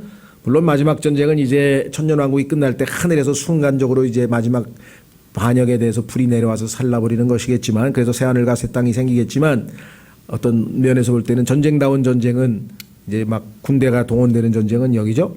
한 무리는 동방의 왕들을 대표하고 또 한 무리는 그 북방의 군대이다. 필자는 러시아, 독일, 중국, 일본 혹은 성경이 말씀하고 있지 않은 그 어떤 것도 언급하지 않을 것임을 주목하기 바란다. 왜냐? 오늘날 종말론에 관한 책들은 전부 뭐 동방에서 오는 군대가 2억 명인데 지금 중국 군대가 2억 명이니까 바로 그것이다 하면서 갖다 붙이기에 연연하는데 그렇게 갖다 붙이면 안 되고요. 그렇죠? 예. 자, 예. 소련이라 그랬는데 소련이 없어지고 러시아로 바뀌었잖아요. 그러면 하나님 말씀이 또 거기다 꽤 맞춰야 되나? 이번엔 또 뭐라고 맞출 거예요? 예, 그러니까 하나님 말씀은 그대로 놔두는 거죠. 한때 소련을 다루는 예언 서적들이 많이 있었으나 그 소련이 세상 지도에서 사라진 지금은 그 모든 것들은 쓸데없는 흉물이 되고 말았다. 황금 해안, 콩고 및 기타 한때는 남아있던 지역들이 지도상에서 사라져버리고 역사의 한 페이지를 장식하고 있다. 자, 한때 황금 해안이라고 하는 지명이 있었는데 지금 안 쓰고 있어요. 콩고라는 나라도 이름이 바뀌어버렸어요. 자, 그 다음에 남아있던 지역들도 다 이름이 바뀐 경우가 있습니다. 지금 이스탄불이라는 이름을 쓰고 있지만은 얼마 전까지만 해도 콘스탄티노플이었잖아요. 그러면 콘스탄티노플 없어져버렸죠. 따라서 지금 있는 지역들이 예수님이 재림할 때에는 성경에 나와 있는 지명으로 바뀔 것임을 우리가 암시받고 있다. 안 바뀐 건 여전히 있어요. 예를 들면 리비아 그대로 있어요. 이집트 그대로 있어요. 에티오피아 그대로 있어요. 그대로 있는 도시들도 많아요. 그렇죠? 네. 그래서 성경에 나와 있는 도시명이 그대로 사용될 것임을 뭔가 암시하고 있죠. 자, 아마 이라크의 수도도 아마 어쩌면 뭐 바빌론으로 바뀔 수도 있겠죠. 이 영광을 못 되찾겠다 뭐 이렇게 하면서 자, 그래서 하나님께서는 이 땅의 지명을 결국은 자신의 말씀에 일치시킬 것이다. 그러므로 그분의 말씀을 현재의 지도에 끼워 맞추려 하지 말라. 이것이 오늘날 피상적인 종말론자들이 사람들에게 센세이션을 불러일으켜서 아주 호감을 사고 그래서 소위 속된 말로 책 팔아먹기 위해서 자꾸 이런 책들을 써내죠. 베리칩하고 짐승의 표하고 아무 상관없어요. 성경에 보면. 짐승의 표는 짐승의 표야. 그것도 표범이라고 성경에 나와 있고 표범에 붙어있는 반점과 같은 거 성경을 추적하면 아무런 문제도 안 생기는데 현재 일어나고 있는 일들을 갖다가 분명히 메뚜기 같이 머리를 길게 한 메뚜기가 계시록 9장에서 나온다 그랬는데 그게 헬리콥터가 메뚜기처럼 좀 생겼나요? 뭐 갖다 붙이면 그런 식으로 성경을 해석하면 위험하다. 이들 민족들과 군대들의 신호는 알려져 있지 않다. 그래서 이에 대한 온갖 억측들이 이들에 대해 난무고 있으나 헛된 일이다. 억측을 하지 말라. 너는 그분의 말씀들에 더하지 말라. 그분께서 너를 책망하실 터인즉 네가 거짓말쟁이로 드러날까 염려하노라. 종말에 관해 신문의 주요 기사를 사용해 해석을 시도하는 자들은 자신들의 이론을 논리적으로 일관성 있게 견지하지 않는다. 이들은 국경이 없어지고 민족 간의 구별이 제거되어 온 세상이 단 하나의 정부로 통합되는 날이 올 것을 경고하고 있다. 그래서 지금 뭐 유엔이 막 이런 것 쭉 얘기하죠. 그런데 어째서 이들 왕들과 군대들의 신원을 확인한답시고 과거의 역사에 존재하던 국경과 각 민족들의 이름에 의존하고 있는 것일까? 이것은 명확히 모순이다. 성경은 나중에 실제 사건이 터질 때 성경에 나와 있는 지명 그대로 칼싸움이면 칼싸움 그대로 예수님이 구름을 타고 내려오시면 그 모습 그대로 다 이루어진다는 것이죠. 예를 들면 성경에서 일어나는 전쟁은 이건 틀림없이 핵전쟁이다. 핵전쟁과 유사한 내용이 들어있습니다. 성경에 보니까. 그러나 그 핵전쟁이 인간들이 벌이는 핵을 가지고 전쟁하는 거냐 하나님께서 핵전쟁 못지않게 얼마든지 사람들을 그런 방식으로 죽일 수 있는 거냐를 생각해야 된다. 하나님께서는 구체적이고자 하실 때에는 구체적으로 말씀하시며 그렇지 않을 때에는 아무도 함부로 추측하지 못하게 하신다. 어린 양과 전쟁을 벌이는 10명의 왕들의 연합이 있게 될 터이나 이건 계시록에 나와 있으니까 오늘날 이 시점에서 10명의 왕은 없다. 한때 이 10명의 왕이 소위 말하면 유럽 경제 통합 소위 말하면 이시의 회원국이다. 근데 그때 9개 나라가 이제 소위 말하면 형성되어 있었어요. 1980년대. 근데 한 나라만 더 이제 들어가면 열왕이 완성이 되고 그때 곧 예수님이 재림한다. 그리고 또 막 그냥 엄청나게 센세이션을 일으켰었어요. 뭐 저도 관심이 많았고. 근데 보니까 11, 12, 13 막 늘어나더니 지금 EU가 돼 26개가 됐어. 그러면 또 어떻게 갖다 붙일 거예요, 이번에는 또. 그리고 왕들도 아니잖아요. 그렇죠? 나라였고. 그러니까 성경에 나와 있는 열왕이라 그러면 정확하게 열왕이 등장한다 이 말이죠. 있더라도 열왕이 지금 있는지 없는지 모르지만 있더라도 오늘날 두각을 나타내는 큰 인물들은 아닐 것이다. 왜냐하면 하나님께서 성령의 마귀의 영을 통해서 아주 강력하게 만들 그런 날이 올 것이라. 분명히 환란 기간 동안 이 땅의 정치 구도에는 획기적인 변화가 있을 것이며 이는 사람들이 예언을 하기 시작하기 전에 분명해질 것이다. 이들 10명의 왕은 예수님의 재림 시점에 예루살렘의 절반을 차지하고 있을 것이다. 주께서는 이들을 다 모아서 삼켜버리실 것이다. 이것이 예수님의 재림 때 있게 될 아마겟돈 전쟁의 모습이다. 그랬습니다. 자, 계속해서 그 다음 테마는 재림과 하나님의 진노. 자, 이게 재림은 성경에 보니까 그날이라고 되어 있어요. 그래서 in that day, that 그날. 그래서 아주 대명사를 명확하게 쓰고 있죠. 그날. 그 다음에 the day of the Lord, 주님의 날. 그날 주님의 날, 그날은 진노의 날이요 복수의 날이요 피를 흘리는 날이요 하면서 아주 무시무시하게 성경에 기록되어 있는 그 날이에요. 그래서 하나님의 진노가 완전히 노골적으로 표출되는 그날이 바로 재림의 날이라는 거죠. 자, 어린 양의 혼인식이 끝나고 재림이 선포될 것이다. 계시록 11장에 드디어 구속받은 자들은 그리스도께 찬양과 경배를 드릴 것이다. 예수님의 재림하시는 날이고 이 세상 왕국들이 그리스도의 왕국들이 된다고 하니까 당연히 찬양을 드리겠죠. 우리는 주님께서 전사이신 사실을 기억해야 한다. 출애굽기 15장 3절에서 모세가 하나님께 찬양을 드릴 때 보면은 하나님의 이름을 Man of War, 우리말로 하면 전쟁의 사람인데요. 용사라고 번역했어요. 뭐 의역을 좀 했습니다만은 난 전쟁을 좀 살렸으면 좋겠어요. 성경에 보면 하나님은 전쟁에 능하신 분이에요. 항상 싸우셔서 마귀를 대적해서 늘 이기시는 분이시죠. 자, 그래서 이번에도 전쟁의 사람으로 오실 것이다. 그분은 어두운 때에 도둑처럼 오실 것이다. 예수님의 재림 때를 도둑이 침투하는 것으로 성경에 나와 있죠. 습격, 하늘에서 갑자기 이제 임하시는데요. 기록하기를 시편 68편 1절서부터 8절까지 제가 읽어드립니다. 하나님께서 일어나시니 그분의 원수는 흩어지고 그분을 미워하는 자들로 그분 앞에서 도망할지어다. 연기가 밀려가는 것 같이 그들을 몰아내소서. 밀초가 불 앞에서 녹는 것 같이 사악한 자들은 하나님 앞에서 망하게 하소서. 그러나 의로운 자들은 기뻐하며 하나님 앞에서 즐거워하게 하소서. 참으로 그들은 심히 기뻐하게 하소서. 하나님께 노래하며 노래로 그분의 이름을 찬양하라. 자신의 이름 야를 힘입어, 야라고 하는 것은 하나님의 이름 중에 하나인데요. 자신의 이름 야를 힘입어 여호와 야, 하늘들을 타신 분을 높이 찬양하며 그분 앞에서 기뻐할지어다. 하나님 아버지 없는 자들의 아버지이시며 과부들의 재판장이신 분은 자신의 거룩한 거처에 계신 하나님이시로다. 하나님께서는 의로운 자들을 가족들 가운데 정착하게 하시며 사슬에 매인 자들을 끌어내시거니와 오직 거역하는 자들은 마른 땅에 거하는도다. 오 하나님이여, 주께서 주의 백성 앞에서 나아가시고 광야를 지나며 행진하셨나이다. 셀라. 시편에 보면은 셀라란 말이 자주 등장하는데 그때마다 항상 예수님의 재림 문맥이라고 말씀드렸죠. 그때 땅이 흔들리고 하늘들도 하나님 앞에서 떨어졌으며 심지어 신의 산도 하나님 곧 이스라엘 하나님 앞에서 움직였나이다. 지진, 천둥소리, 우박, 불, 번개가 그분을 위해 길을 내고 주께서는 바람의 날개를 타시고 아마겟돈에 도착하실 것이다. 신화에서 날개 달린 흰 말이 나오는 것은 바로 이 구절 때문이다. 성경에 나와 있는 계시록 구절을 보면서 아주 그 흰말 탄 그런 그 영웅이 등장할 것을 신화에서 자주 언급하죠.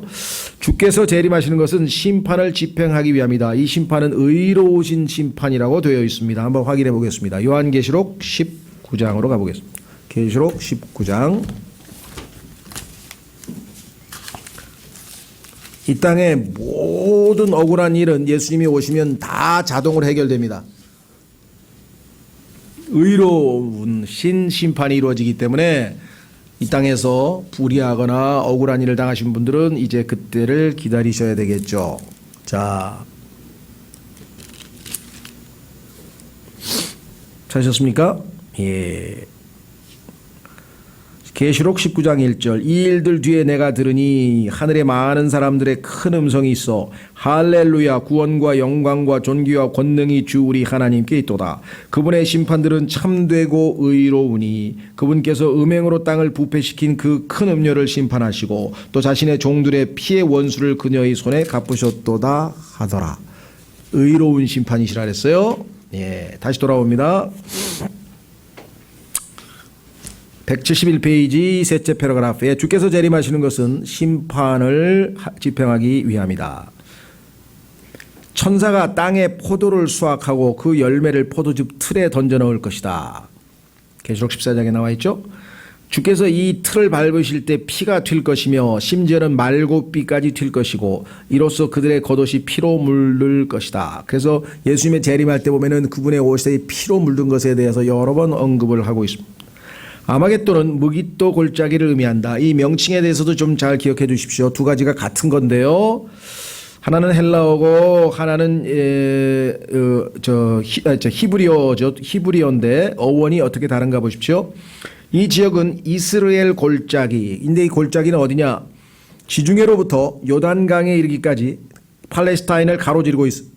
어마어마하게 길죠. 그러니까 여러분 잘 아시는 것처럼 지중해에서부터 요단강까지는 수평으로 이스라엘을 아주 나누는 거잖아요. 우리로 치면 동해에서 서해로 쫙 그 전체가 이스라엘 골짜기로 쫙 돼 있어요. 동해에서 서해로 그 38선 그어 있는 그 정도의 길이. 여기 보시면 더 길어요. 길이가 320km. 우리는 동서가 뭐 200km 안 되죠, 채. 그렇죠? 네. 그런데 이 320km, 폭이 16km 정도이다. 그래서 약간 2억 군대가 모여서 전쟁을 벌이기에 아주 최적의 장소. 아마겟돈이라는 이름은 베어버리다 하는 뜻을 가진 히브리어 어원에서 나왔다. 군대의 장소라는 뜻을 가지고 있는 무깃도와 합쳐지면 자, 군대들이 모여있는 장소에서 베어버린다. 그게 아마겟돈과 무깃도의 이름이라고 하면 얼마나 하나님께서 단어에도 야곱, 찬탈자, 이스라엘, 하나님의 왕, 다 이스라엘의 그 사람 이름과 명칭에는 의미가 들어있죠. 무깃도는 또한 에스드라 엘론 지역으로 알려진 지역의 일부인데 이 지역은 갈멜산 남쪽에 있다. 무깃도는 여호수아에게 주어진 가나안 땅의 수도였다. 그 유업을 분배할 때 보면은 여호수아에게 주어진 땅이었는데요.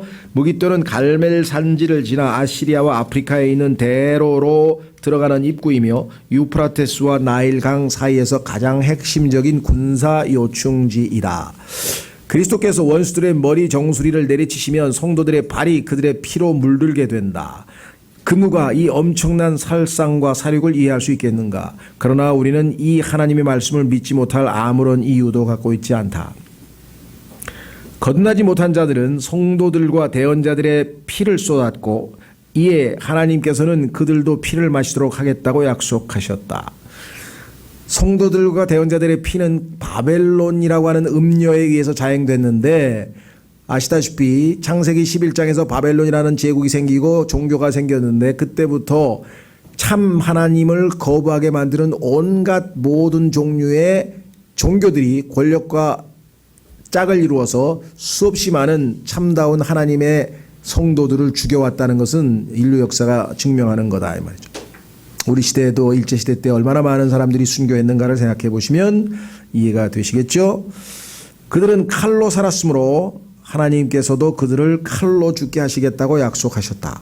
하나님께서 칼 기억나세요? 베드로가 칼로 말고의 귀를 잘랐을 때 칼을 쓰는 자는 칼로 망하겠다고 말씀하신 거 기억나세요? 얼마나 하나님은 문자적으로 말씀하시는지 모르죠. 예?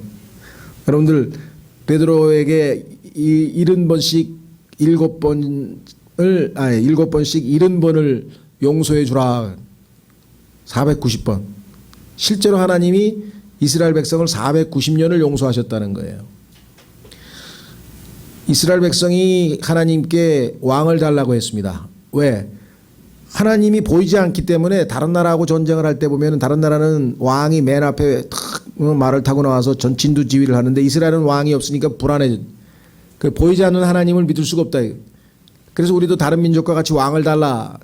그래서 하나님께서는 그게 악한 일인 줄 알고 왜 하나님을 못 믿기니까. 그래서 사울을 왕으로 주시기 전에 왕이라고 하는 제도가 가져올 부정적인 것에 대해서 언급을 했죠. 자, 왕이라고 하는 제도가 도입돼서 왕이 생기면 왕실 운영비가 들어갈 것이고 왕실을 지탱하려면 세금을 내야 된다 이게야. 그러면 너희는 아마 틀림없이 어떻게 해요? 자, 6년 동안 농사 짓고 7년 때는 하나님께서 땅을 놀리라 그랬어요. 그렇죠? 왜? 그래야 땅이 지력을 회복해서 제대로 된 곡식을 생산해낼 텐데. 그런데 왕의 제도를 도입하고 나서 세금이 중하다 보니까 7년째 땅을 놀릴 수가 없는 거예요. 그래서 7년째 농사를 짓기 시작해서요. 그래서 소위 말하면 안식년을 안 지키기 시작했죠. 490년 동안. 그러면 7년에 한 번씩 땅을 놀려야 되는데 70번을 하나님이 용서하신 거 아니에요. 이해가 되세요? 그래서 그 70년 동안 이스라엘은 하나님이 허락하신 이스라엘 땅은 휴식을 취하지 못했기 때문에 그 땅을 황폐하게 휴식을 취하도록 하시고 70년 동안을 바벨론으로 포로로 가게 하셨잖아요. 하나님께서. 이해가 되세요? 왜 70년인지? 성경은 의외로 문자적입니다. 칼을 쓰는 자는 칼로 망한다고 할 때 칼로 이스라엘 백성들을 죽인 자들에 대해서 칼로 사람들을 죽였기 때문에 칼로 하나님께서 심판하시는 것은 너무나도 성경적으로 맞는 말씀이다. 그대로 여기 나와 있죠. 예. 자, 그래서 어디를까지 했습니까? 예, 하나님께서는 자기 백성에게 복수하지 말라고 하시면서 자신이 친히 복수하시겠다고, 원수 갚는 것은 내게 있다고 하나님이 스스로 말씀하셨죠. 이 많은 약속들이 아마겟돈 전투에서 성취될 것이다. 여기서 우리는 이 엄청난 피 흘림이야말로 칼과 창과 화살과 활들이 실제로 사용될 것임을 믿게 해주는 증거임을 알 수 있다. 그렇지 않고서는 총을 쏴가지고서는 그렇게 피가 막 흘릴 수가 없잖아요. 피라고 하는 것은 칼로 죽었을 때 막 흐르잖아요. 이들 무기들은 엄청난 양의 피가 흐르도록 만들 터이니 이는 분명하다고 하겠다. 이 모든 살상은 주님께서 주도하신다. 하나님께서는 자신을 미워하고 멸시한 자들을 삼켜버리신다. 6,000년 동안을 인류에게 기회를 줬는데 끝까지 주님을 거부한 자들에게 하나님께서 하실 수 있는 게 뭐가 있겠냐. 그분께서는 민족들의 군대를 완전히 파멸시킬 것이며 하늘들은 시온의 논쟁에 대한 하나님의 보응의 결과로 혼돈 가운데 있게 될 것이다. 하나님께서는 자신의 권능을 전복시키려는 인간의 시도를 비웃으시고 오히려 땅의 권능들을 부수시고 땅을 자신의 소유로 삼으실 것이다. 그래서 하나님께서 인간들이 하나님께 대적할 때 비웃으신다는 표현이 시편 2편에 나와 있죠. 재림은 어둠의 날이라고 불린다. 그때 별들이 무화과처럼 떨어지고 둘째 하늘이 말리며 인간은 하나님의 진노를 피해 바위들 속으로 숨게 된다. 모든 예배의 기구들은 깊은 곳에 내던져질 것이고, 예를 들면 가톨릭 사람들이 손에 가지고 다니는 염주라든가 목에 걸고 있는 십자가라든가, 개신교 분들 중에서도 십자가 목에 걸고 다니는 사람이 있는데 이건 다 십자가는 저주의 상징입니다. 예수님의 십자가만이 우리에게는 축복을 가져왔지만 예수님이 우리를 대신해서 저주를 받으셨기 때문에 십자가지, 십자가 자체가 축복이 아니에요. 예배 기구들 그거 말고도 가톨릭에서 하는 온갖 종류의 쓸데없는 것들이 있습니다. 연기 화로를 흔들거나 아니면 성보라는 옷도 이상하게 입기도 하고 이 전부 다 하나님께서 허락지 아니한 예배 보조 기구들을 사용하는데 종교를 의식화시켜서 리추얼 아주 싸게 만들어서 다 던져질 것이며 그날에는 주님 홀로 드높임을 받을 것이다. 오직 초점은 예수님께로. 몰살시키는 전염병이 주의 원수들에게 창궐하여 이웃들끼리 공포감에 서로 죽이길 것이다. 이게 다 이제 예언대로 이루어질 일입니다. 지금 시간이 없어 찾지 않다지만 이 재앙의 결과는 핵전쟁의 결과와 유사하다. 읽어보니까 핵전쟁처럼 사람이 다 눈이 녹아서 없어졌어요. 그런 기록이 다 나와요. 그러니까 히로시마 때 목격했던 내용이 성경에 그대로 써 있어요. 그러니까 사람들은 핵전쟁은 반드시 일어난다 이렇게 했는데 그 결론을 너무 쉽게 내리지 말라 이거죠. 왜? 우리는 하나님께서는 인간의 무기에 의존하시는 분이 아니시며 자신이 만드신 원소를 사용하여 대량 파괴를 일으키실 수 있음을 기억해야 한다. 자, 베드로후서 3장으로 가보세요. 물론 핵전쟁이 일어나지 말라는 법은 없겠지만 하나님께서 인간이 만든 핵을 굳이 사용하실 필요가 뭐가 있겠어요. 자, 베드로후서 3장에 보면 인간이 생각하는 원자, 분자, 이런 elements, 원소들이죠. 그것이 다 해체돼 버린다고 성경에 써 있네요. 엄청난 파괴력이죠. 그럼 우주가 불타버립니다. 우주가 불타버려요.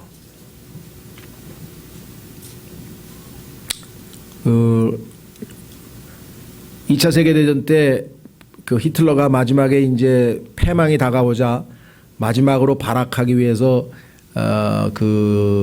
파리를 불태우라고 명령을 내렸습니다. 그런데 그 명령을 받은 독일군 장군이 그래도 이게 인류 문화에 있어서 상당히 중요한 도시인데 파리를 어떻게 내가 불태울 수 있겠는가 하고 고민하다가 파리를 불태우지 않고 내버려뒀어요. 근데 히틀러는 파리가 불타고 있는지 확인하고 싶어가지고 전화하는 장면이 나와요. 그 영화에서 보니까. 무슨 영화인지 제가 아마 그 영화를 잘 모르겠는데 그냥 거기 보니까 맨 마지막에 끝부분에 유명한 Is Paris Burning? 파리는 불타고 있는가? 계속 물어보는 장면이 그 전화에서 히틀러 음성이 들리는, 결국은 안 태웠지만 모르겠어요. 하늘에서도 우주는 불타고 있는가? 불타버렸어 성경에 보니까.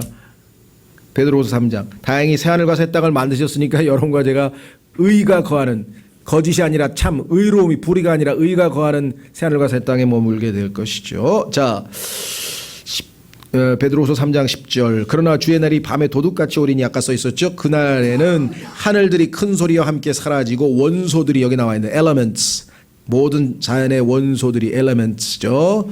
원소들이 뜨거운 열에 녹으며, 핵전쟁 을 유사 방부를 하는 거죠. 땅과 그 안에 있는 일들도 불태워지리라. 그런즉 이 모든 것이 해체될지인데 너희가 어떤 사람이 되어야 마땅하느냐. 모든 거룩한 행실 속에서 하나님을 따르는 가운데 하나님의 날이 오는 것을 기다리고 서두르라. 그날에 하늘들이 불이부터 해체되고 원소들도 뜨거운 열에 녹으려니와 그럼에도 불구하고 우리는 그분의 약속에 따라 의가 거하는 새 하늘과 새 땅을 기다리는도다. 그래서 있죠. 자, 다시 돌아오셔서 주께서 하늘로부터 오실 때 그분은 입에서 나오는 불로 원수들을 소멸시키신다라고 성경에 되어 있습니다. 그분의 숨에서 나오게 될 불일지 그분의 명령의 말씀의 불이 나오게 될지는 알 수 없지만 소멸케 될 자들은 소멸되고 말 것이다. 재림 때 적그리스도는 바로 이 불로 소멸될 자들 가운데 하나이다. 데살로니가 후서에 써있죠. 바벨론 책에는 신비의 거짓 종교, 바벨론 책에 그중에 오늘날 가장 대표적인 것이 로마 카톨릭이라 그랬죠. 자신의 몫에 해당되는 심판을 받을 것이며 이 아시리아인은 왕좌에서 쫓겨나고, 적그리스도의 출처가 아시리아인이라고 되어 있는 것은 성경에 보면은 출애굽기에 그 아시리아 그 출신의 파라오가 이스라엘 백성들을 박해하는 데서 예표적으로 아시리아 출신이구나 알 수 있죠. 그래서 이사야서도 보면은 이 적그리스도를 그 아시리아인이다 이렇게 써 있어요. 주의 사륙이 땅을 뒤엎을 것이다. 주님은 수만 성도를 대동할 터인데 그게 여러분과 저예요. 이게 보통 일이 아닙니다. 이게 보통 일이 아니에요. 그렇죠? 그런데 그 예언을 유다가 했어요. 유다서에 보니까 에녹이 했어요. 에녹. 휴거된 에녹이 예언을 한 내용이에요. 이 내용이. 그러니까 성경 전체의 주제가 재림이에요. 에녹 때부터 예수님의 재림에 대해서 했다니까요. 왜? 당시에 타락한 천사들이 마지막 때, 그래서 예수님께서 마지막 때의 모습이 에녹의 날과 롯의 날과 노아의 날과 같다고 하신 것이 바로 그때요. 에녹하고 노아하고 같은 시대거든요. 그때 이미 재림에 대한 그 예언을 에녹을 통해서 하나님이 해놓으셨죠. 이들은 두 무리의 군대를 구성하게 된다. 그중 한 무리는 천사들이 될 것이다. 또 다른 무리는 인간 군대로 모든 성도를 대동하는데 강한 자들로 불리며 구원의 말과 병거를 탄 자들로 셀 수 없이 많은 군대이다. 자, 요엘서 2장 10절 11절에 하나님의 군대, 여기에는 천사가 절반, 여러분과 제가 절반 이런데요. 이 구절을 스코필드 주석 성경 같은 데서는 오해를 해서 마귀의 군대인 것처럼 문단을 잘못 나눠놨습니다. 이거 성경 잘못 보면은 마귀하고 예수님하고 혼동하는 거는 유도 아니에요. 계시록 6장에 나와 있는 흰발 탄 자도 다 예수님으로 해석한다 그랬죠. 다니엘서 9장 27절에 나오는 그 사람도 다 예수님 메시아로 해석한다 그랬죠. 이런 일들이 지금 비일비재하게 벌어져요. 여러분들 만약에 우리 교회가 휴거하고 난 다음에 얼마 있다가 적그리스도가 등장했는데 잘은 모르지만 만약에 명화, 여러분들 예수님 명화 보면 지팡이 긴 거 잡고 혼혈에 예수님이 탁 나타나서 긴 머리에 해가지고 인자한 모습으로 양무리를 슬슬 치는 모습도 있고, 예수님의 어떤 그 모습들이 긴 머리에 다 그 약간의 혼혈 같은 그런 모습이죠. 만약에 그런 분이 나타나면 그림에서 많이 보던 분 맞네, 예수님 맞네, 그러지 않을까요? 제가 보기에는. 근데 성경에 보면은 예수님은 유대인처럼 혼혈도 아니고요, 머리도 새카맣고요, 완전히 우리가 예수님의 모습이 그 그림이나 사진에서 본 거하고는 전혀 딴판임. 속을 거라 이거죠. 그들 앞에서 땅이 진동하고 하늘들이 떨며 해와 달이 어두워지고 별들이 빛을 내던 것을 거두리로다. 주께서 자신의 군대 앞에서 친히 목소리를 내시리로다. 그분의 진영은 심히 크며 자신의 말씀을 집행하는 이는 강하시도다. 그의 날이 크고 심히 두려우니 누가 그날을 견디리요. 이 날은요, 전쟁을 하는데 쫙 하늘에서 내려오는데 사람들의 집 있잖아요. 집, 벽, 이런 데를 그냥 뚫고 들어가요. 예수님께서 부활하실 때 벽을 왔다 갔다 하시듯이 성경에 보면 그렇게 다시 써 있어요. 그러니까 여러분과 제가 이런 데를 그냥 쑥 들락날락거리면서 그다음에 창문을 통해서, 그리고 칼에 찔렸는데 피도 안 나고 죽지도 않아. 그냥 성경에 그렇게 다 써 있어요. 우리가 볼 때 야, 이건 무슨 만화 영화냐? 사실이라고 사실. 왜? 우리는 영으로 된 몸이잖아요. 이게 죽지 않은 영광스러운 몸이잖아요. 이 칼에 찔려서 죽는 몸이 아니라니까요. 생각해 보셨어요? 엄청난 일들이 벌어지는. 그러니까 하나님은 우리가 생각하고 상상하는 정도가 아니라 어마어마하신 분인데 창세기 1장 1절을 믿으면 못 믿을 게 없죠, 사실은. 그렇죠? 네. 자, 이 군대는 불로 원수를 소멸하실 하나님의 말씀이신 분을 뒤따를 것이다. 그분을 따라 이 성도들이 땅에 내려올 때 사악한 자들은 잿더미처럼 되어 발에 밟히게 될 것이다. 그분의 백성 이스라엘에게는 그분의 오심은 진노의 밤 뒤에 찾아오는 기쁨과 아침이 될 것이며 치유를 위해 해가 떠오르는 것이 될 것이고 자신의 왕좌의 왕께서 좌정하심이 될 것이다. 이 내용은 이사야 13장, 계시록 19장, 스바냐 2장에 요약되어 있다.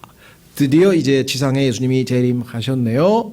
자, 그래서 이제 드디어 그분이 왕으로 등극하시게 되는 천년왕국 시대가 시작이 됩니다. 그래서 오늘 첫 번째 28장 천년왕국에 대한 소개까지만 하고 뒤에 나머지 구체적인 내용, 천년왕국 때는 어떻게 이스라엘이 회복이 될 것이고 어떻게 정부가 운영이 될 것이고 어떻게 자연세계는 바뀌게 될 것이고 이와 같은 천년왕국에서의 경배와 심판은 이런 모든 것들에 관해서는 다음 주에 자세하게 살펴보도록 하겠습니다. 자, 오늘은 천년왕국에 대한 소개만 할 터인데요. 이스라엘 민족의 회심에 뒤이어 히브리인들은 성경 기록을 이해하게 될 것이다. 이제 비로소 뭐예요? 자신들이 십자가에 못 박아 죽인 분이 이분이 우리의 하나님이셨구나. 예수님이 하나님이신데 인간을 입고 오셨구나. 참 메시아였구나. 이제 아는 거예요. 근데 예수님이 신성모독 인간인데 하나님이라 그랬다서 이스라엘 예수님을 잡아서 십자가에 못 박은 거거든요. 이제야 영적인 눈을 뜨는 거예요.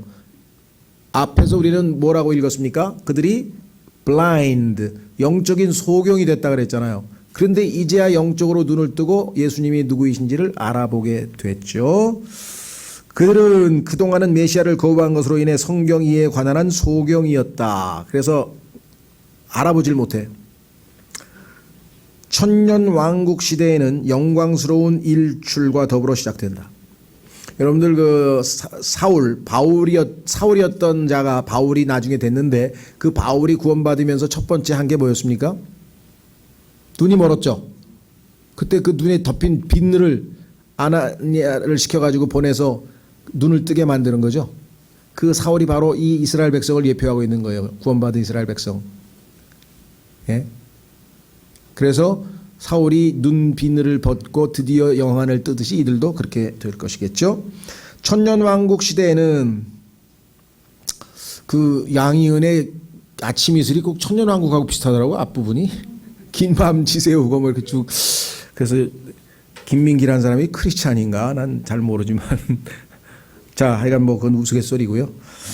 천년왕국 시대에는 영광스러운 일출. 왜? 예수님께서 나는 세상의 빛이라 그랬는데 빛이신 예수님이 가셨잖아요. 그러면 이 세상의 교회 시대를 성경에서는 밤이라 그랬고 이 밤을 다스리기 위해서 교회를 성경에 보니까 달로 주셨죠. 근데 달은 이 땅에서 여러분과 제가 스스로 발광체가 아니기 때문에 항상 예수님으로부터 빛을 받아서 우리 안에 들어오신 빛 대신 예수님을 우리가 빛을 비추도록 허락하라고 마태복음 15장 let라고 하는 단어 설명했는데 기억나시는지 모르겠어요. 그렇죠? 자, 그러니까 이 시대에는 이제 밤입니다. 그런데 예수님께서 아침 성경에 보니까 여러분과 제 안에 계신 예수님은 샛별이에요. 왜? 우리는 태양 뜨기 직전에 먼저 떠요. 그래서 그것을 샛별이 떠오르기까지. 그래서 우리는 교회 시대의 휴거고 찬란하게 태양처럼 환하게 만천하에 공개적으로 이제 떠오르는 태양은 예수님의 재림의 모습으로 성경에 말씀. 그래서 시편 19편에 보니까요. 하나님께서는 사람들에게 너 밤낮 매일 저녁 해가 지는 모습을 봐라 이거야. 예수님께서 피를 흘리시면서 십자가에 죽고 빨갛게 피로 물들여서 죽으시죠. 그 다음에 빨갛게 핏빛으로 떠오르는 태양. 재림하시는 예수님께서 심판하시면서 빨갛게 핏빛으로 물들인 옷을 입고 재림하신다 그랬죠. 그 시편 19편에요. 그 자연을 통해서 하나님께서는 예수님의 초림과 재림을 6,000년 동안 설교하셨다고 성경에 써 있다니까요. 인간들이 둔해서 그걸 못 알아봐서 그렇지 시편 19편에는 그렇게 써 있어요. 그래서 이제는 낙조를 낭만적으로만 바라보지 마시고 예수 그리스도의 초림 피를 흘리고 십자가에 죽으신 예수님. 새벽에 일출 금년 1월 1일 재수저우라고 가서 빌자 뭐 이거 아니고 그건 세상 사람들이 하는 거. 우리는 예수님의 재림을 소망하는 그러한 마음가짐으로 일출을 맞아. 과 더불어 시작된다. 뒤이어 같은 달에 이른 비와 늦은 비가 내려 3년 반 동안 가뭄을 겪은 땅을 적시게 된다. 3년 반 동안 비가 안 왔으면 이 땅이 얼마나, 그래서 이른 비와 늦은 비를 내려주신다고 성경에 얘기를 했는데, 이 이른 비와 늦은 비를 어떻게 해석을 했느냐. 은사주의자들 또 이 순복음교회라든가 이런 교회에서는요, 오순절날 성령의 비가 내렸는데 2000년 동안 가물다가 드디어 지금 현재 성령의 비가 다시 내린다 이거야. 그러니까 지금은 늦은 비가 내리고 있는 시대다 이거야. 성령. 그게 1910년에 아주사 스트리트 미션에서 미국에 있는 한 지역에서 성령 운동이 시작이 됐는데 사실은 그게 마귀가 나중에 성령을 빙자해서 능력을 행사하고 사람들을 속이는 은사주의 운동이 시작된 건데, 그걸 모르는 사람은 성경에 나와 있는 이른 비는 2000년 전에 오순절이고 늦은 비는 지금 오순절 운동이라는 거예요. 지금 오순절파 교회가 그래서 성령의 비를 맞으려면 우리 오순절 교회로 오라 이거예요. 우리가 생각할 때는 이거 갖다 붙여도 너무나 심하게 갖다 붙였다 싶지만, 그걸 믿고 있는 사람들이 지금 다 순복음교회 사람들한테 물어보세요. 다 늦은 비 맞고 싶으면 오라 그런다. 성령의 비를 맞아야 된다. 문자 그대로 성경을 안 믿기 때문에 그런 일이 벌어집니다. 실제로 땅을 적시게 된다. 그리고 사탄은 묶이고 거짓 대언자와 그 짐승은 산채로 바닥 없는 구덩이에 던지게 된다. 이것이 맞아요. 두려워할 필요 없습니다. 사탄은요, 성경에 보니까 resist the devil, 마귀를 대적하라 그랬지 사탄은 피해가지고 될 일이 아니죠. 오늘날 성령의 능력으로 마귀를 묶는다고들 하면서 성경을 모르는 종교인들을 속이는 무리들이 난무하는 바, 사탄은 주 예수 그리스도께서 땅으로 돌아오실 때까지는 묶이지 않는다. 뭐 예수 이름으로 말하노니 뭐 사탄은 묶일지어다 뭐 이러고 온갖 기도를 해봐야 안 묶입니다. 그건 완전히 쇼예요. 개걸스러운 새들이 아마겟돈 전투에서 남은 시체들을 먹으며 잔치를 벌이게 된다. 이 땅을 정화시키는데 천년왕국 때 깨끗한 지구를 만드시는데 하나님이 사용하시는 것은 뭐냐? 독수리와 매 이런, 그래서 시체가 있는 곳에는 독수리들이 모인다는 표현이 구약에도 신약에도 예수님도 말씀하셨죠. 여러분들 그 동물의 왕국 같은 거 한번 보세요. 막 뭐 이런 막 소들 강에 막 시체가 질비한데 그냥 독수리들이 새렇게 날아가서 싹 깨끗하게 청소하잖아요. 그렇죠? 예, 하나님의 솜씨죠. 오늘날 팔레스타인 지역에는 독수리 종류가 엄청나게 번식하여 서식하고 있음을 보여주는 자료가 있다. 이 자료의 저자는 이 사실이 아마겟돈이 문 앞에 다가왔다는 증거라고 했다. 그런데 이런 짓 하지 말라 그랬잖아요. 성경을 꿰맞히지 말라 그랬는데, 왜냐? 이 자료의 저자는 이 사실을 1950년대에 작성했는데 지금은 그 새들은 다 떠나고 없다. 하나님이 때가 되면 다시 불러요. 독수리를 그냥 현상 하나 보고 바로바로 그냥 흥분해가지고 미국에서 지금 베리칩을 붙인데 뭐 베리칩이 아마 드디어 이제 이제 뭐 짐승의 표가 성경에서 베리칩이 짐승의 표면 성경에 써 있어요. 베리칩이라고. 짐승의 표라 그랬으면 짐승이 뭔가 성경에 보니까 표범이라고 써 있잖아요. 계시록에. 그럼 표범의 표가 있잖아요. 그 표범의 표 어려워요? 그거를 막 어렵게 만들어가지고 사람들을 미혹시키. 자, 그래서 따라 성경이 말씀하고 있지 않는 것에 사로잡히지 말기 바란다. 여호사밧 골짜기에서 심판이 있게 될 것이다. 이것이 마태복음 25장에 나오는 양과 염소로 나눈 심판인데 그리스도인은 해당이 안 되죠. 왜? 구원받은 그리스도인들은 이때 예수님과 함께 심판하러 내려와 있는데 무슨 양과 염소, 양이면 양이면 축복받고 염소면 저주받고 막 너는 양이냐 염소냐 막 이런 얘기가 왜 나오는 건지 모르겠어요. 성경을 모르니까 그러겠죠. 이것은 민족들의 심판이라, 이 지상에 남아있는 여러 민족들의 심판으로 개인에 대한 심판이 전혀 아니다. 이때 국가의 정책 결정자들은 대환란 동안 유대인들을 어떻게 대우했는가에 따라 대해 분류나와 해명하게 될 것이다. 자, 국가에서 친유대인 정책을 쓴 나라는 다 이때 와서 염소로 분리되고, 반유대 정책을 쓴 나라들은 하나님의 창세기 12장 3절 말씀에 의해서 저주를 받게 된다 이 말이에요. 그만큼 엄위한 말씀이에요.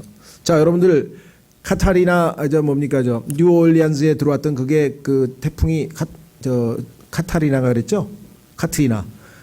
그렇죠? 예. 그다음에 뉴욕의 그 쌍둥이 빌딩 그 두 개 무너진 거. 하여간 미국에서 대재앙이 일어났을 때마다 미국의 대외 정책을 보면 다 반 이스라엘 정책이 국회에서 통과될 때입니다.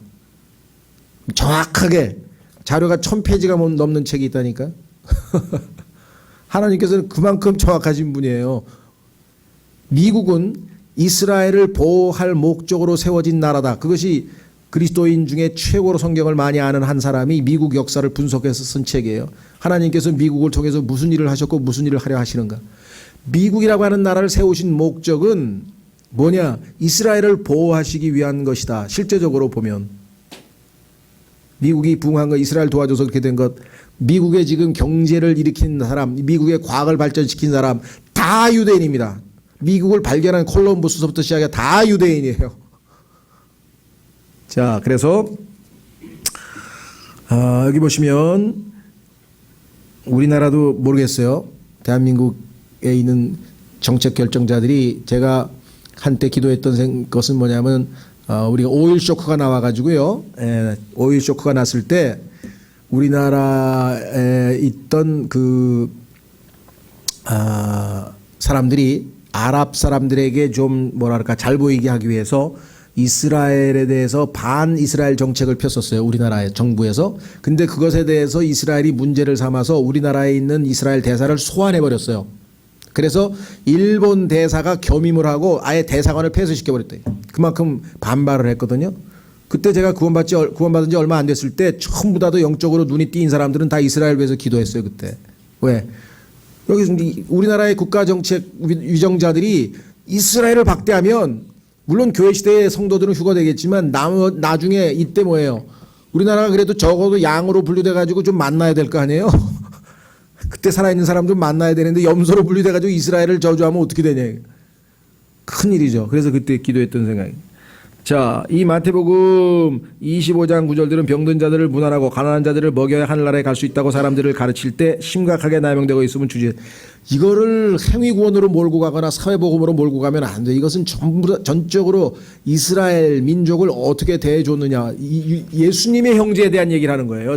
우리 주변에 있는 친척, 형제에 대한 얘기가 아니라 예수님의 친형제들을 어떻게 대하느냐에 따라서 국가의 운명이 결정된다는 얘기를 하고 있는데 엉뚱한 이야기를 하면 안 되겠죠. 자, 그러나 이 구절을 한번 잘 살펴보도록 하자. 여기서의 심판의 대상은 개인이 아닌 민족들이다. 이 땅은 이들은 땅에서 심판을 받아. 우리는 그리스도인들은 하늘에서 심판을 받는데 이 심판은 성공적으로 통과하는 자들은 하늘에 있는 지위, 우리는 새 예루살렘인데 땅에 있는 왕국에서 지위를 얻는다. 심판의 기준은 믿음이 아닌 행위일 뿐이다. 선행의 대상은 주님의 형제들이지 자녀들이 우리 그리스도인들이 아니다. 이게 주님의 형제들 유대인들이다.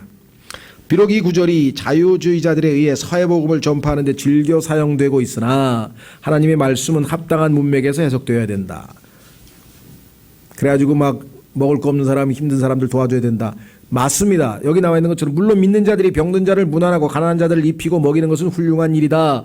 그러나 그러한 선행이 우리를 하늘나라에 데려다 주는 것은 결코 아니다. 구원받은 그리스도인들이 측은지심이 생기고 어렵고 힘든 사람을 돕는 마음을 하나님이 주셔서 돕는다면 잘하는 일이지만 다만 야곱의 고난 기간 중 유대인에게 행해진 그와 같은 선행은 하늘의 왕국에서 지위를 얻게 해준다는 것이다.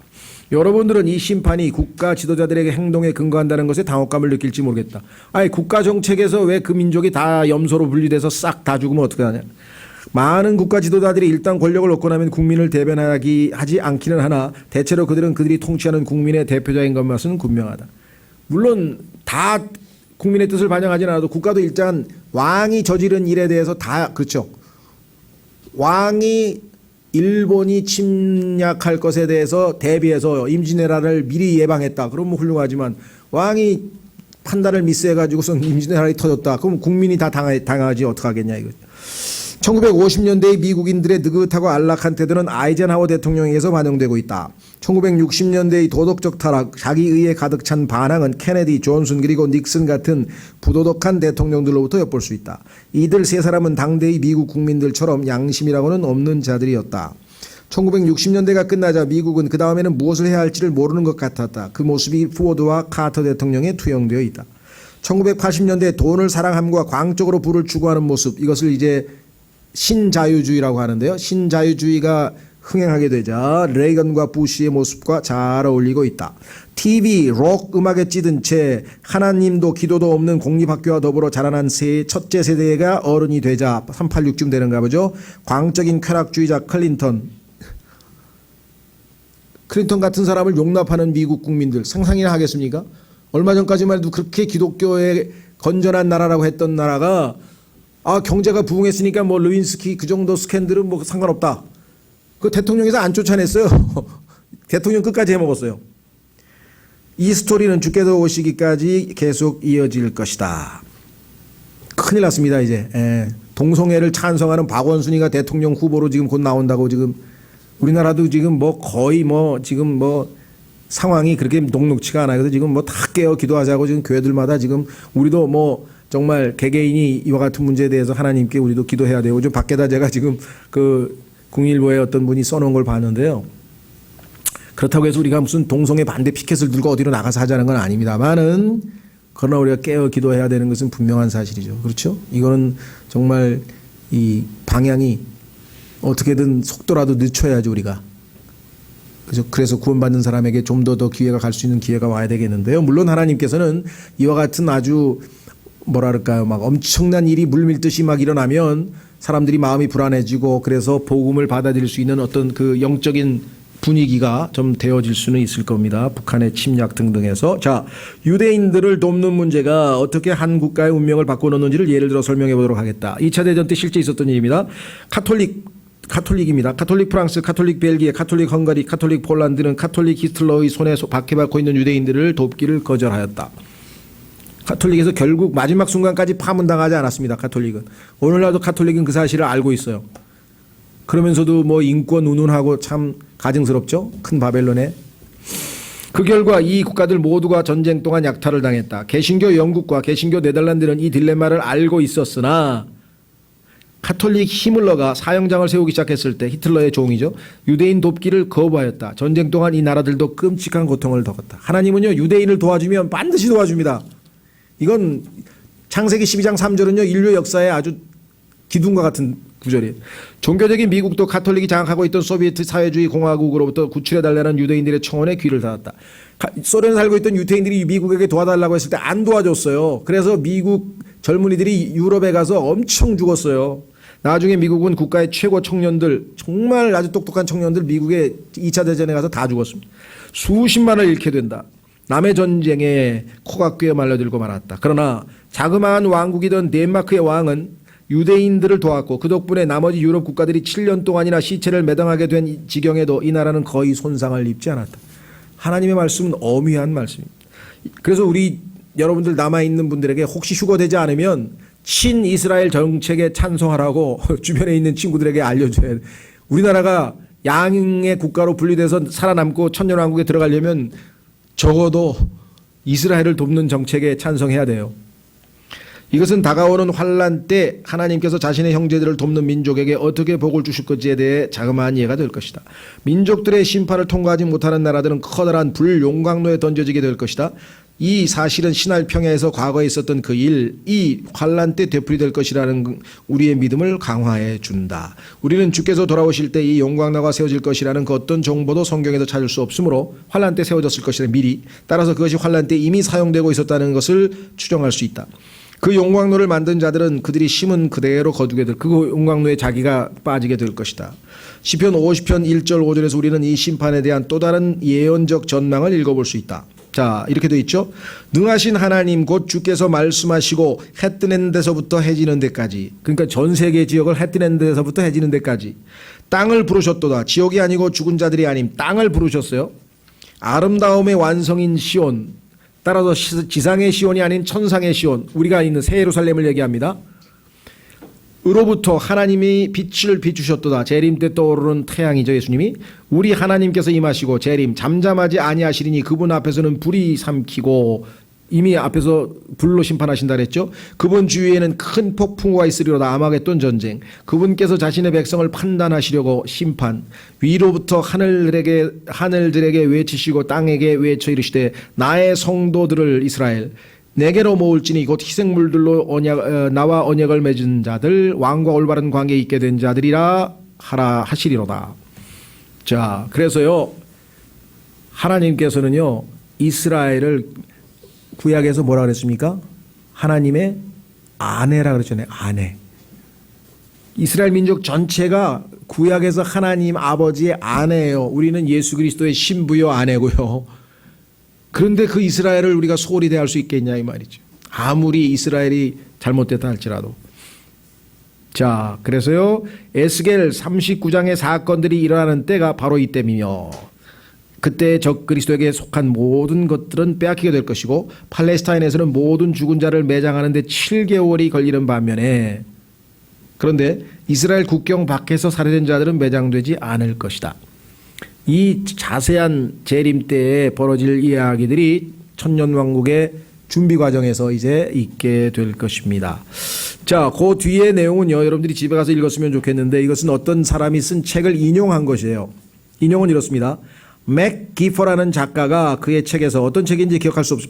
아마 제임스 낙스라는 분이 옛날에 읽었던 책인가 봐요. 베드로의 설교. 베드로가 오순절날 설교한 것을 사람들은 그때 이루어진 것으로 생각한 건데, 그때 보시면요, 뭐 다리 피로 변하고, 뭐 그 다음에 모든 사람이 다 예언을 하고 그런 일 하나도 없었어요. 그렇죠. 그러니까 베드로가 예언을 한 것은 그날 있게 될 것이라고 했는데, 그날이 예수님의 재림의 날을 얘기하는 것이지 요엘서에서 초림 때 얘기한 것이 아니야. 초림 때는 약간의 맛만 보여준 거였어요. 그렇죠. 구약 때 바벨론에서 하나님이 심판으로 인해서 언어가 완전히 다 흐트러진 것을 방언이라고 하는 초자연적인 하나님의 개입으로 인해서 뭔가 새로운 시대가 시작됐다는 것을 암시할 뿐이지, 그 모든 베드로가 예언한 요엘서의 내용은 다 재림 때에 이루어질 거라는 거죠. 그거에 대한 글을 여기에 써 있습니다. 그래서 베드로의 설교를 언급하면서 지적한 내용은 참으로 탁월하다. 하지만 그만 가치가 있다고 본다. 그래서 이제 쭉 거기서부터 따옴표로부터 시작해서요, 183페이지 맨 끝에 따옴표까지, 한 장 넘기면 그 따옴표까지 그 책에서 베드로의 설교가 왜 초림이 아니고 재림 때의 이야기를 지칭하는 것인지에 대한 인용문입니다. 그래서 여러분들이 한번, 조금 어려워요. 근데 한번 차근차근 읽어보시면은 베드로가 했던 것이 실제로는 초림에서 일어나지 않았구나라고 하는 것을 알 수 있고, 그래서 그것이 재림을 나타내는 것임을 알게 될 것이다. 이렇게 얘기를 했습니다. 자, 그렇게 해서 이제 우리가 다음 시간에는 이스라엘의 회복, 그 다음에 천년왕국의 체제, 그 다음에 천년왕국에서의 창조 세계, 그 다음에 천년왕국에서의 경배와 심판, 다음 시간에 일단 천년왕국을 우리가 마치고요. 그 다음에 이제 12월 6일 2시부터 하는 강의에서는 이제 그야말로 마지막 이제 해결해야 될 것은 사탄의 최후가 어떻게 될 것인가, 사탄의 최후의 모습하고, 그 다음에 우리가 백보자 심판이라고 하는 큰 흰 왕좌 심판, 온 우주의 마지막 심판, 새하늘과 새 땅이 있기 직전에 온 우주를 다 없애버리신 다음에 공중에서 있게 될 어마어마한 최후의 심판, 미켈란젤로가 그렸다고 하는 그 최후의 심판에 해당하는 큰 흰 왕좌 심판에 대해서 우리가 하고요. 그 다음에는 당연히 마지막 날들이겠죠. 그 다음에 새하늘과 새 땅에서 있게 될 영원. 그래서 이 순서대로 해서 성경의 마지막 결론을 우리가 확인하려고 합니다. 다음 시간에는 이 부분은 집에서 잘 읽어보시고요. 184페이지 이스라엘의 회복. 드디어 이제 하나님의 뜻은 완전히 이루어져서 이스라엘은 원래 창세기 12장 1절에서 하나님께서 이스라엘 백성을 불러냈던 그 목적에 부합되는 삶을 이때부터 천년왕국 때부터 이제 이 역할을 하기 위해서 하나님이 이스라엘을 불렀구나. 그걸 우리가 정확하게 배울 수가 있습니다. 다음 시간에 계속하겠습니다.